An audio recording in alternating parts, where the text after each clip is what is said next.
Good morning, everyone. Welcome to the Clovis Brief. I'm your host, and this is Thursday, May 21st, 2026. Let's start with the weather here in northern Illinois. Right now it's 50 degrees Fahrenheit, feeling more like 43 with overcast skies and winds around 11 miles per hour. Today we're looking at a high of 57 and a low of 42, staying overcast throughout the day. Tomorrow brings a bit of warmth with a high of 66, though the clouds stick around. The weekend looks progressively warmer. Saturday hits 67, Sunday reaches 71 with a light drizzle expected, and by Monday we're climbing to 78 degrees. So bundle up today, but better weather is on the horizon. We've got a packed show for you this morning. We're tracking major international developments including ongoing tensions between the US and Iran, significant political shifts in Israel, and diplomatic fallout involving Cuba and China. On the technology front, we'll dive into a massive GitHub security breach involving thousands of repositories, OpenAI's claimed breakthrough in mathematics, and Google's controversial integration of ads into AI search results. Security-wise, we're covering critical vulnerabilities in Microsoft Defender that are already being exploited in the wild, a stunning lapse where CISA administrators leaked sensitive government cloud credentials, and multiple supply chain attacks hitting the developer ecosystem. Plus local news from Chicago and Illinois. Let's get started. Starting with our world and US news segment, and there's a lot happening today. The Associated Press is reporting that Democrats are hoping for a breakthrough as the House takes another vote on the Iran war situation. This comes as tensions continue to escalate between the United States and Iran, with Reuters reporting that Tehran has issued a new Strait of Hormuz control map, while Trump hints at possible strikes. According to AP News, this marks a critical moment in US-Iran diplomacy, with the administration seeking what Trump calls the right answers from Tehran. NBC News notes that diplomacy has intensified, with Iran signaling that gaps in negotiations have been reduced, though significant obstacles remain. In the Middle East, Reuters World reports that Israel has begun deporting hundreds of international flotilla activists who attempted to deliver aid to Gaza. According to the BBC, Israel is deporting 37 French nationals who were part of the Gaza flotilla to Turkey, sparking a growing international backlash over the treatment of these activists. Reuters adds that Lebanese communities are burying victims of what's being described as the deadliest Israeli strike since the ceasefire was announced. The BBC also reports that Israeli fire killed a boy in Gaza, with witnesses reporting an increase in evacuation orders being issued to Palestinian civilians. In a major political development, PBS NewsHour and Reddit's r/World News are reporting that Israel's parliament has approved a bill to dissolve itself, bringing early elections. Surveys are predicting that Prime Minister Netanyahu will lose power in the upcoming vote, marking a potentially dramatic shift in Israeli politics after years of his leadership. On the US political front, NPR reports that Susan Collins is bringing federal dollars to Maine and hoping that her record of delivering for constituents will be worth it to voters as she faces re-election. According to The Hill, Republican Representative Thomas Massie lost his primary race in Kentucky, with Tucker Carlson declaring the loss, obviously the death of MAGA. This represents a significant blow to the more libertarian-leaning faction within the Republican Party.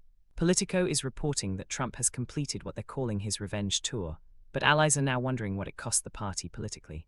According to the outlet, Trump's MAGA brand dominated Georgia's primary night, with the former president's endorsed candidates winning across the board. However, Republicans are expected to oppose a $1 billion request for Secret Service funding and Trump's ballroom, according to both The Hill and AP News. The Hill specifically reports that GOP Representative Brian Fitzpatrick questioned Acting Attorney General Todd Blanche about what's being called an anti-weaponization fund, and PBS NewsHour has a piece explaining why legal experts say Trump's new anti-weaponization fund is unprecedented in American history. In economic news, AP News reports that U.S. jobless aid filings fell to 209,000 last week, showing that layoffs remain low despite ongoing economic uncertainty. However, Bloomberg Markets is reporting that stocks fell as the U.S.-Iran standoff boosted oil prices and yields, with Microsoft becoming the market's biggest drag as AI concerns continue to weigh down the stock. Reddit's r/Politics is lighting up with news that Trump has just pardoned himself and his family forever, according to a highly upvoted post. Additionally, the subreddit is reporting that officers who defended the Capitol from rioters on January 6 are now suing to block payouts from the compensation fund Trump established for those convicted of crimes that day. The Hill reports that one police officer is accusing Trump of putting a retainer on a mob with the $1.77 billion compensation fund. In international justice news, Reuters is reporting that Germany has charged 2 individuals with plotting to kill Jewish leaders on behalf of Iran, representing a significant counterterrorism development in Europe. And in Cuba, NBC News and ABC News are both covering acting Attorney General Todd Blanche defending the indictment of former Cuban President Raul Castro, calling it a big step forward for justice. China has responded by saying the US should stop making threats against Cuba, according to the BBC. Finally, PBS NewsHour is reporting on a tragic incident in New Mexico where 3 people are dead and first responders had to be decontaminated after exposure to an unknown substance. The investigation is ongoing. Now let's turn to local news from Chicago and Illinois. WGN Chicago is reporting that an arson investigation continues after a West Englewood house fire claimed 4 lives. According to the station, authorities are treating the incident as suspicious, and investigators are working to determine how the fire started and whether it was intentionally set. This tragedy has shaken the West Englewood community, and officials are asking anyone with information to come forward. In better news from WGN, an Amber Alert that was issued for a 6-month-old girl in northwest Indiana has been cancelled. The child has been found safe, though details about the circumstances surrounding the alert haven't been fully released yet. These cases always remind us of the importance of the Amber Alert system and community vigilance. Reddit's r/Chicago has some interesting local stories gaining traction.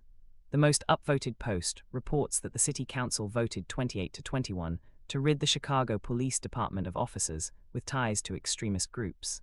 This represents a significant policy shift for the department and comes after years of advocacy from reform groups. The vote wasn't unanimous, highlighting the ongoing debate about police accountability and reform in the city.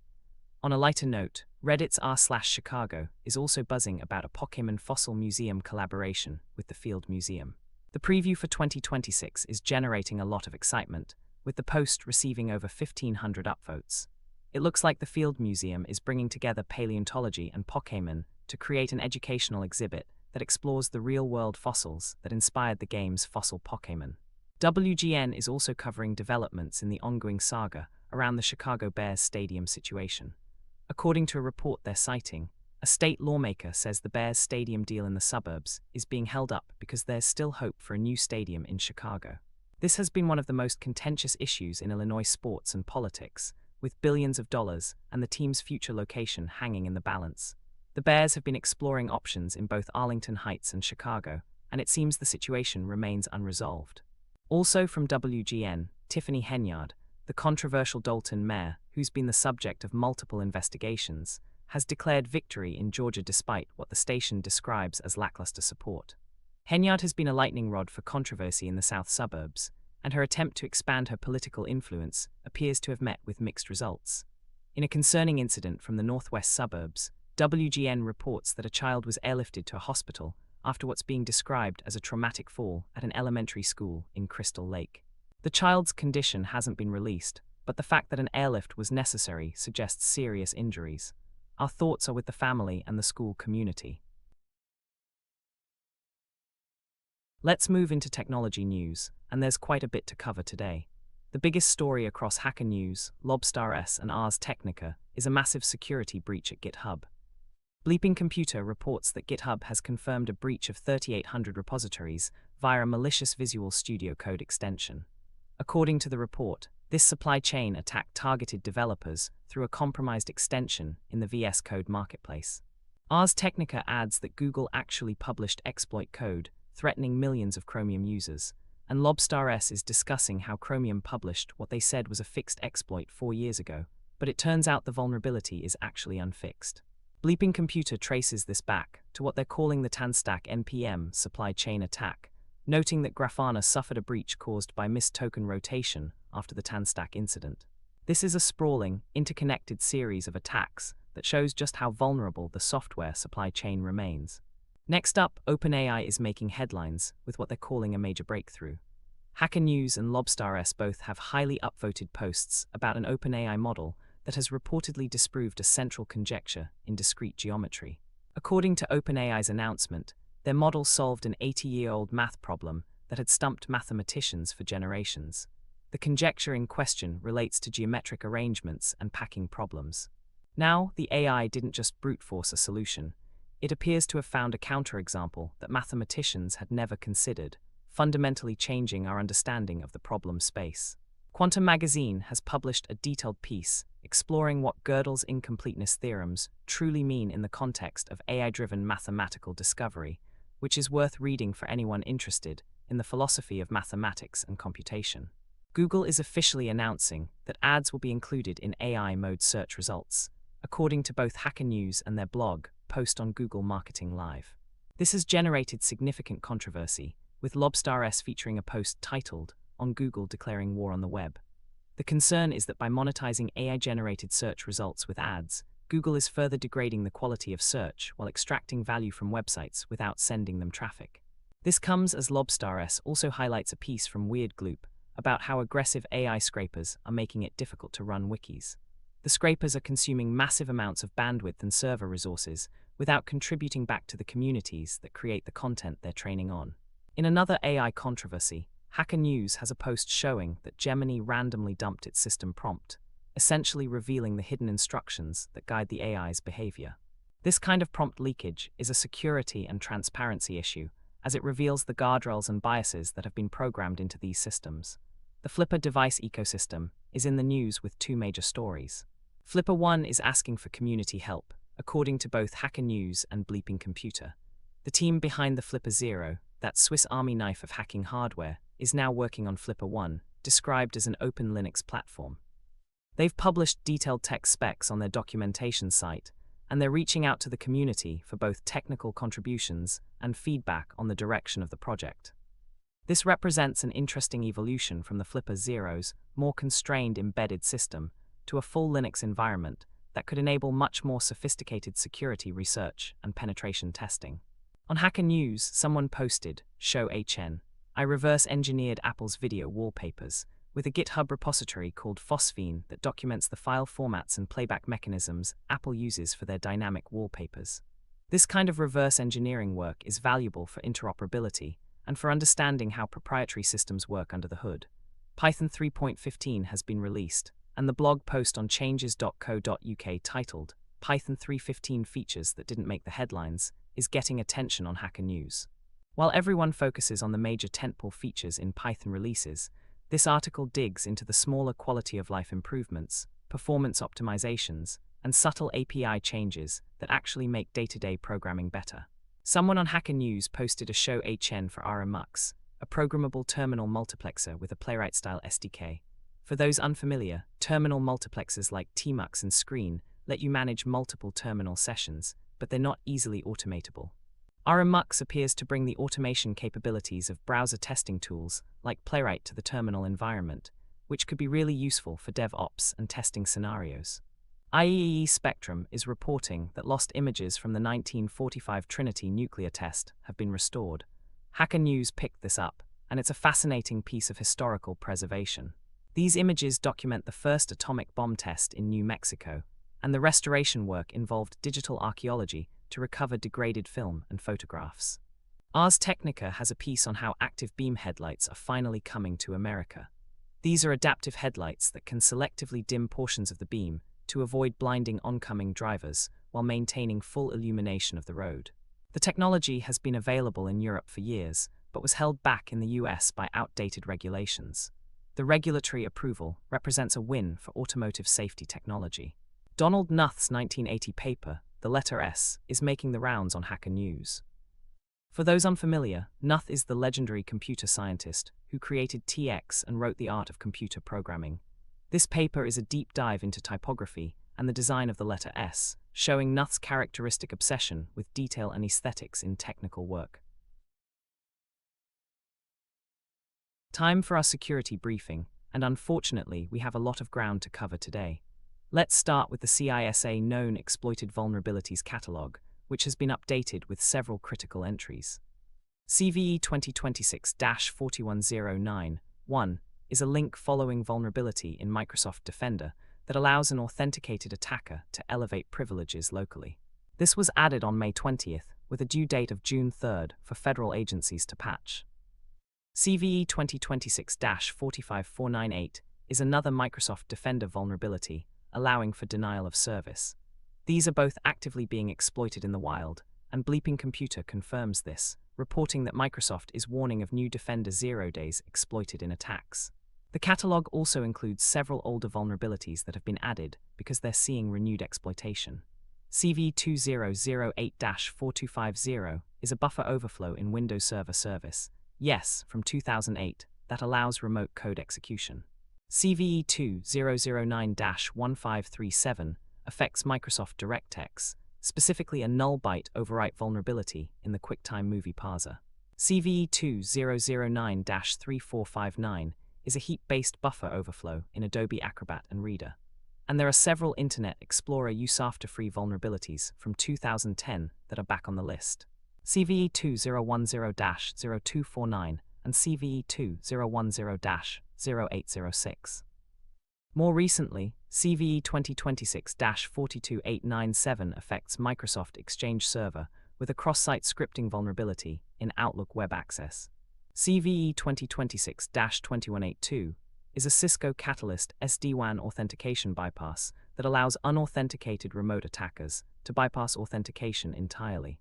And CVE 2026-42208 affects Berry AI Lite LLM with a SQL injection vulnerability. Now, here's the bombshell from Krebs on security. A CISA administrator leaked AWS GovCloud keys on GitHub. This is absolutely extraordinary. AWS GovCloud is the isolated cloud environment used by US government agencies to host sensitive and classified workloads. The fact that credentials for this environment were exposed publicly on GitHub represents a catastrophic security failure.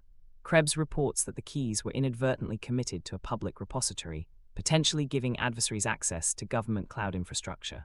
This comes as CISA is supposed to be leading federal cybersecurity efforts, making the irony particularly painful. Schneier on Security has posted about a zero-day exploit against Windows BitLocker, the full-disk encryption system built into Windows. According to Schneier, the exploit can bypass BitLocker protection under certain conditions, potentially exposing encrypted data. This is concerning because BitLocker is widely deployed in enterprise environments and is considered a cornerstone of Windows security. Bleeping Computer is reporting that police have seized First VPN, a VPN service that was being used in ransomware and data theft attacks.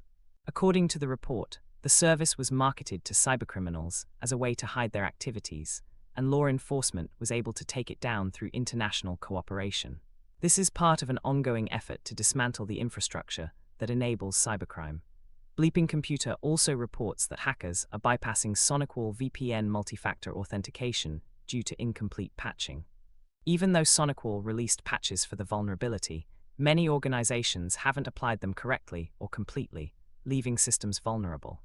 This highlights the ongoing challenge of patch management in complex enterprise environments.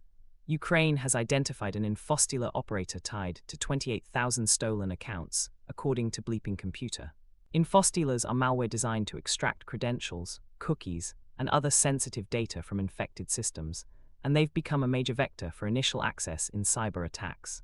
The SANS Internet Storm Center has a post on selective HTTP proxying in Linux, discussing techniques for routing different types of web traffic through different proxies based on destination, protocol, or other criteria. This is useful for security researchers and privacy-conscious users who want fine-grained control over their network traffic.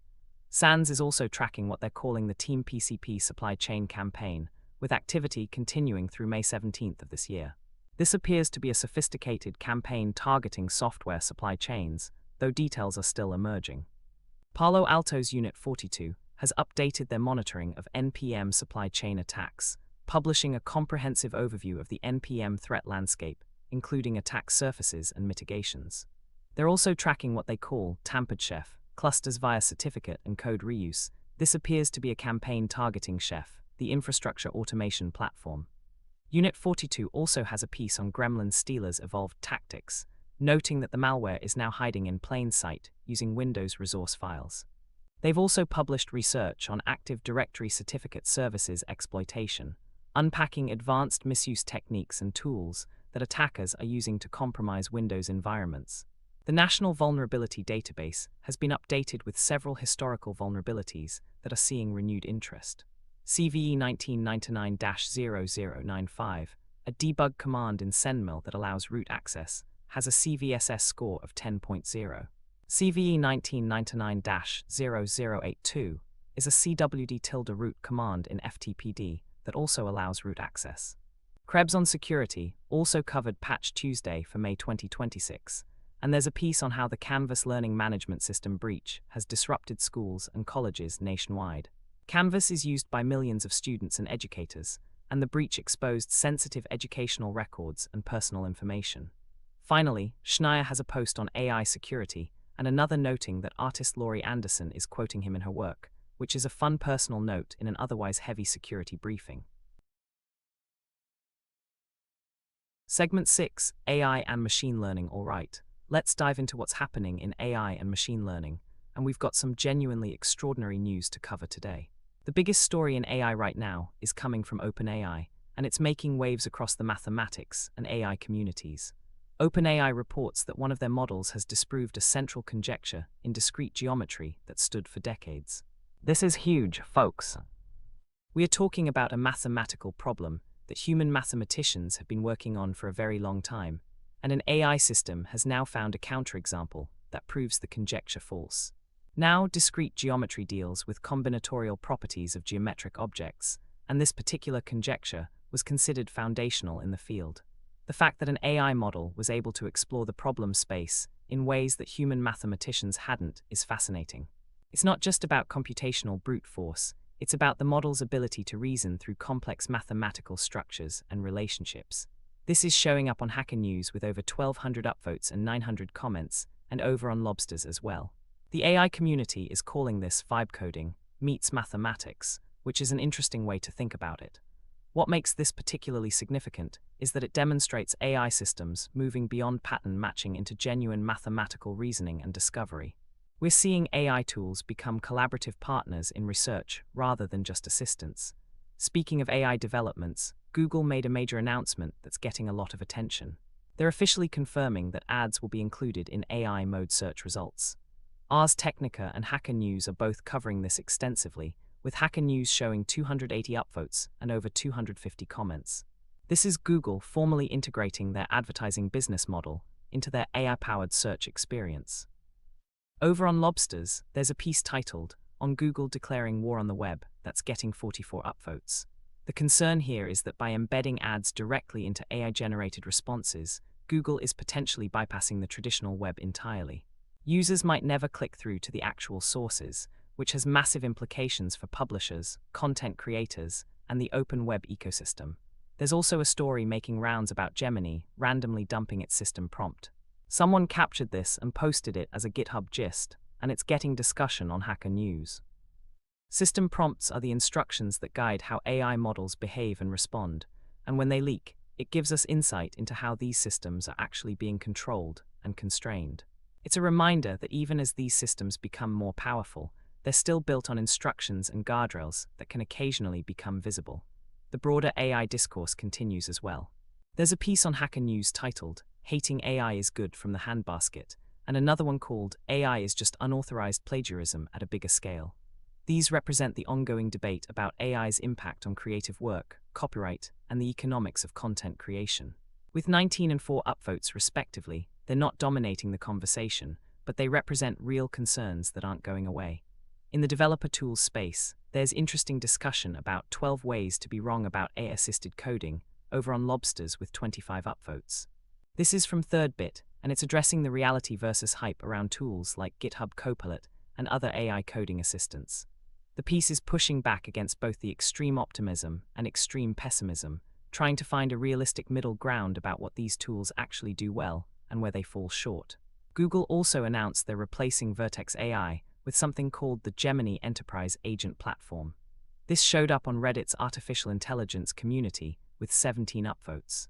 This is Google consolidating their enterprise AI offerings under the Gemini brand, which makes sense from a marketing perspective, but also signals their strategic direction. They're betting heavily on agentic AI systems that can perform tasks autonomously rather than just responding to prompts. On the research front, Unit 42 from Palo Alto Networks updated their report on the NPM threat landscape. This isn't traditional AI research, but it's relevant because supply chain attacks increasingly use AI-generated code to evade detection. The report was updated May 20th and covers attack surfaces and mitigations for the Node Package Manager ecosystem. With the rise of AI coding assistants, developers are incorporating more third-party code, and threat actors are exploiting that trust. The AI regulation and policy conversation continues to evolve as well. There's an RFC from the LLVM Foundation about open access to standards documents, which got 19 upvotes on Lobsters. This matters for AI because these language models are being trained on code, and if the standards that define how that code should work aren't openly accessible, we're building AI systems on a foundation that's partially hidden behind paywalls. Looking at broader AI infrastructure, we're seeing continued discussion about local LLM deployment. There's interest in tools like Ollama and Llama CPP for running models locally, which ties into privacy concerns and the desire to keep sensitive data on premises. The balance between cloud-based AI services and local deployment is going to be a defining question for enterprise AI adoption over the next few years. The development of AI agents continues to be a hot topic. We're seeing more frameworks for building agentic systems that can perform complex tasks, make decisions, and interact with tools and APIs. This isn't just chatbots anymore, it's systems that can actually accomplish work. The skills and memory systems that allow agents to learn and improve over time are becoming more sophisticated. One more thing worth mentioning, there was discussion on Reddit about why browser-based AI tooling hasn't really taken off yet. It's a good question. We have all these powerful AI models, but the actual user experience of integrating them into everyday workflows is still clunky. There's a disconnect between what's technically possible and what's actually usable for regular people doing their daily work. Segment 7, Homelab and Infrastructure, moving into Homelab and Infrastructure news, and we've got some significant security stories to cover alongside the usual project updates. The biggest security story of the day is the GitHub breach via a malicious Visual Studio Code extension. Bleeping Computer reports that GitHub has confirmed a breach, affecting 3,800 internal repositories. This happened through a compromised VS Code extension, and it's now being linked to a broader supply chain attack involving TanStack. Hacker News has this story with 937 upvotes and nearly 400 comments, so this is getting massive attention. Here's what happened. The attack appears to have started with the TanStack NPM package being compromised. From there, attackers were able to inject malicious code into a VS Code extension that GitHub employees were using internally. Once installed, the extension had access to GitHub's internal repositories and was able to exfiltrate data. Bleeping Computer has a follow-up story, specifically about how GitHub links the repo breach to the TanStack NPM supply chain attack. There's also a Grafana breach that was caused by missed token rotation after that same TanStack attack. This is a reminder that supply chain compromises have cascading effects. Even if you detect and remove the initial compromise, if you don't rotate all the credentials that might have been exposed, attackers can maintain access through those leaked tokens. Over on Lobsters, there's a story about aggressive AI scrapers making it difficult to run wikis. This is from Weird Gloop's blog, and it's getting 92 upvotes. Wiki operators are seeing massive amounts of traffic from AI companies scraping their content for training data, and it's not just the bandwidth cost, it's the aggressive nature of these scrapers that don't respect robots.txt or rate limiting. This is the intersection of AI development and infrastructure management, where the actions of AI companies create real operational challenges for people running community resources. Chromium has a troubling story that Lobsters is covering with 79 upvotes. Apparently Chromium published a fixed exploit 4 years ago, but it turns out the exploit is actually unfixed. This is from a Mastodon post by Ribonetwo1001, and it highlights a serious problem in how browser security vulnerabilities are tracked and disclosed. If exploits are marked as fixed when they're not, that creates a false sense of security. Ars Technica is also reporting that Google published exploit code threatening millions of Chromium users. This appears to be related to that same issue. When exploit code becomes public for an unpatched vulnerability, it dramatically increases the risk because now anyone with moderate technical skills can use that exploit. On the infrastructure software side, there's a project called RMux on Hacker News getting 110 upvotes. It's described as a programmable terminal multiplexer with a playwright-style SDK. This is interesting for anyone doing infrastructure automation or testing, because it lets you script terminal sessions in a more structured way than traditional terminal multiplexers. I'll link that in the show notes. Someone on Hacker News also reverse-engineered Apple's video wallpapers, and they've released a project called Phosphine on GitHub. This has 348 upvotes. It's not directly infrastructure-related, but it's a nice example of the kind of reverse engineering work that the Homelab community appreciates. For home automation folks, we need to talk about DNS and ad blocking because there are several stories intersecting there. On the DNS front, there's continued discussion about Pi-hole, Technitium, and AdGuard as options for network-level ad blocking and DNS filtering. These tools are essential parts of many Homelab setups. Palo Alto Networks Unit 42 has several new threat reports out. There's one on tracking tampered chef clusters via certificate and code reuse. This is about how threat actors reuse infrastructure, and understanding these patterns is useful for anyone running security infrastructure. They also have a piece on Gremlin Stealer's evolved tactics, where the malware is hiding in plain sight using Windows resource files. Unit 42 also published a deep dive on Active Directory Certificate Services exploitation.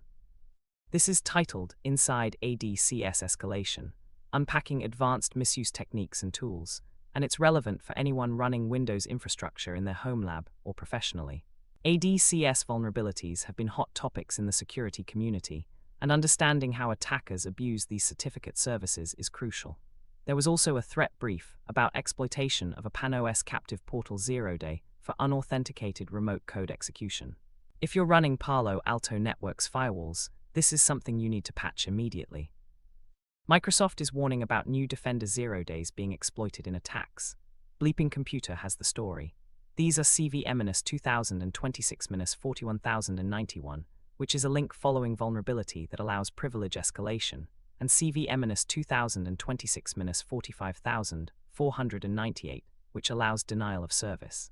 CISA has added both of these to their known exploited vulnerabilities catalog, with a due date of June 3rd for federal agencies to patch. Speaking of CISA, Krebs on Security has a pretty wild story. A CISA admin leaked AWS GovCloud keys on GitHub. This is the Cybersecurity and Infrastructure Security Agency, the federal agency responsible for cybersecurity guidance, and one of their administrators accidentally exposed cloud credentials in a public GitHub repository. It's a reminder that even security professionals make operational security mistakes. There's also a story about hackers bypassing SonicWall VPN multi-factor authentication due to incomplete patching. Bleeping Computer reports that even after patches were applied, the vulnerability wasn't fully closed, allowing attackers to continue bypassing MFA protections. For OPNsense and firewall users, these stories underscore the importance of defense in depth. Don't rely solely on your firewall or VPN being secure. Assume compromise and layer your security controls.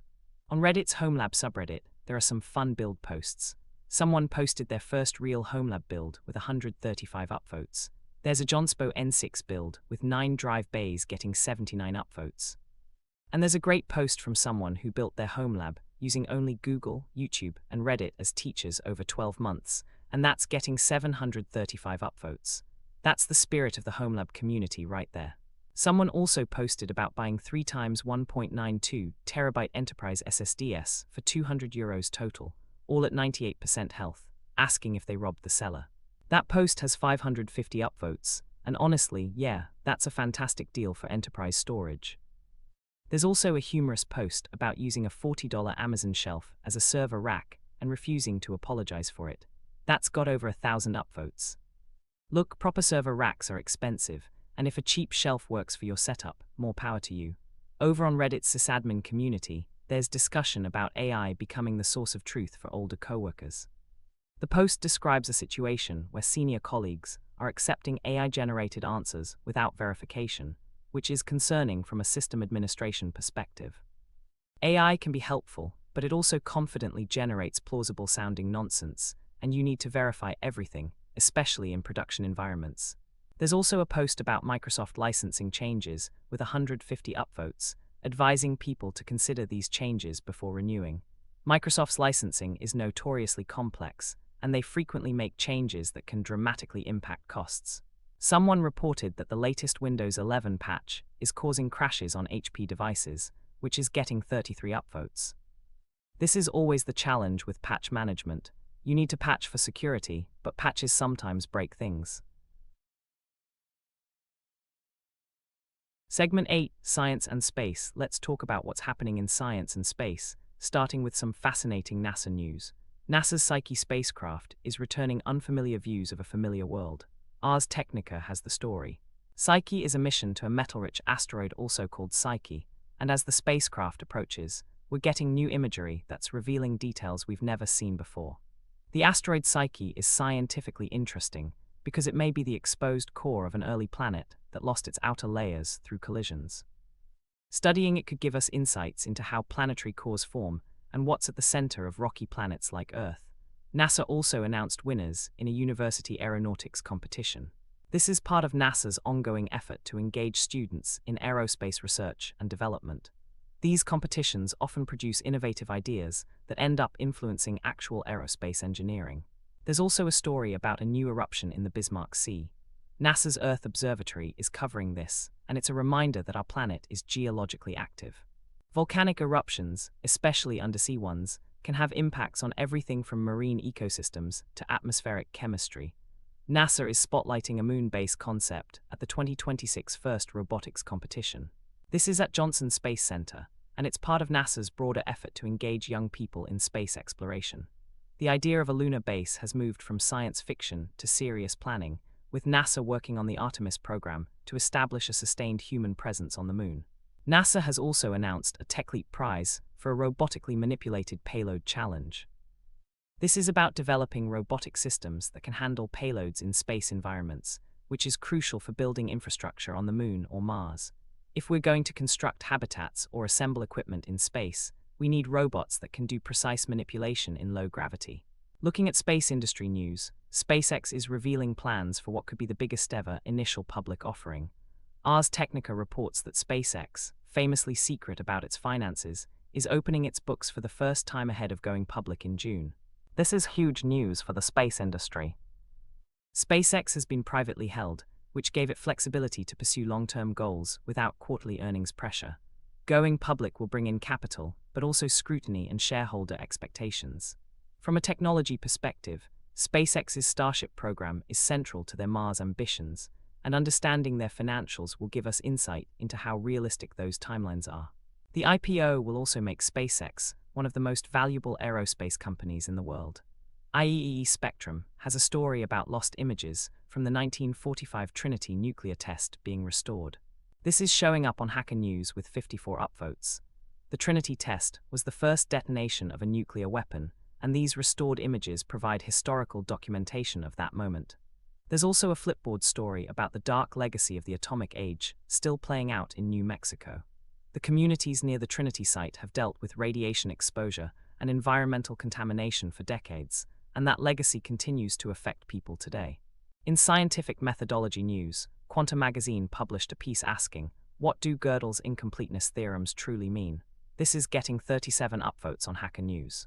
Gödel's theorems are foundational to mathematical logic and computer science, establishing that in any consistent formal system, there are true statements that cannot be proven within that system. It's deep philosophical territory, but it has practical implications for what we can and cannot compute.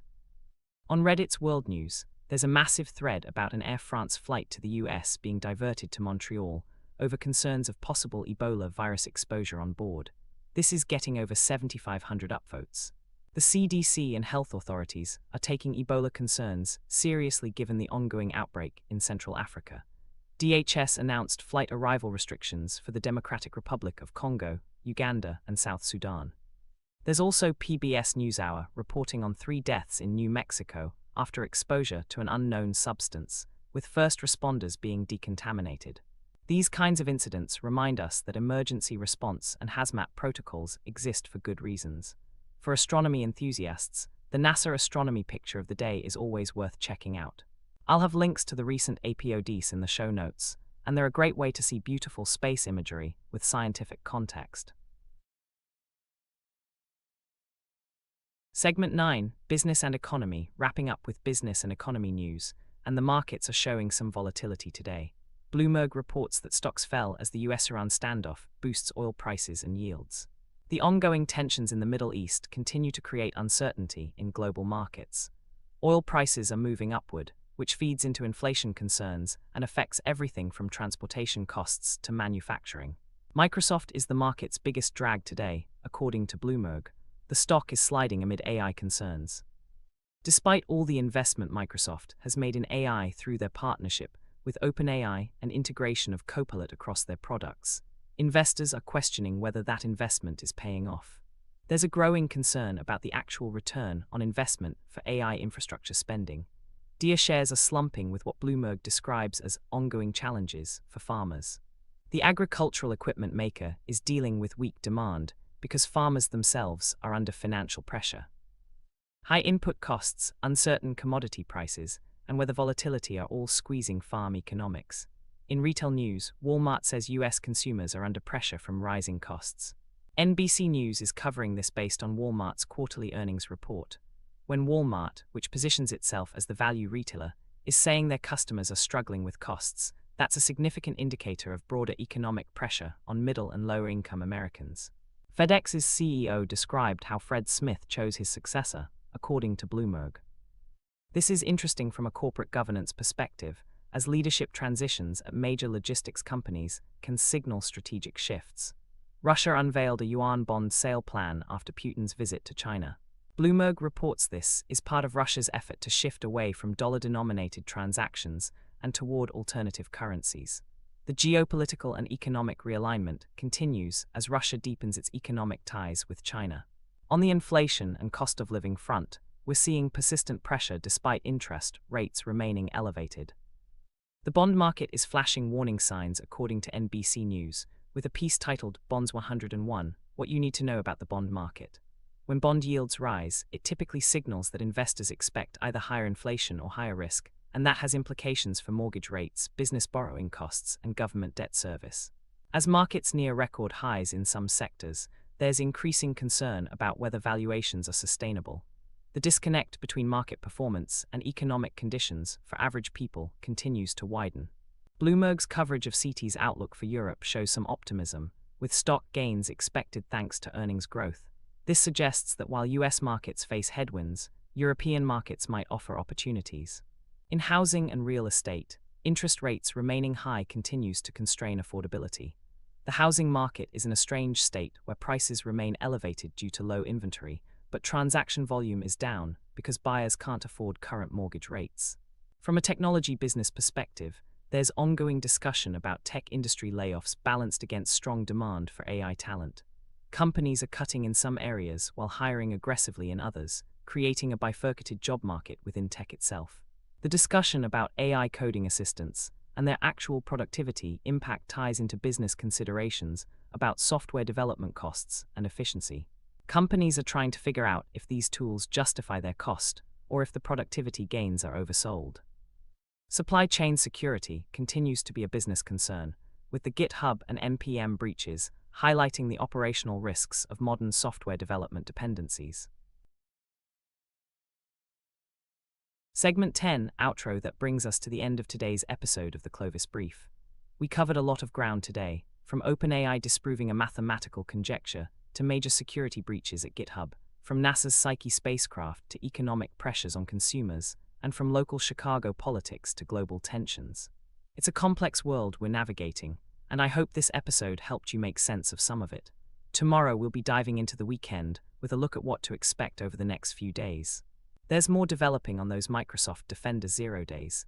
The Iran situation continues to evolve, and I'm keeping an eye on some interesting projects showing up in the Homelab community. Thank you for listening to the Clovis Brief. I'm your host, and I'll talk to you tomorrow.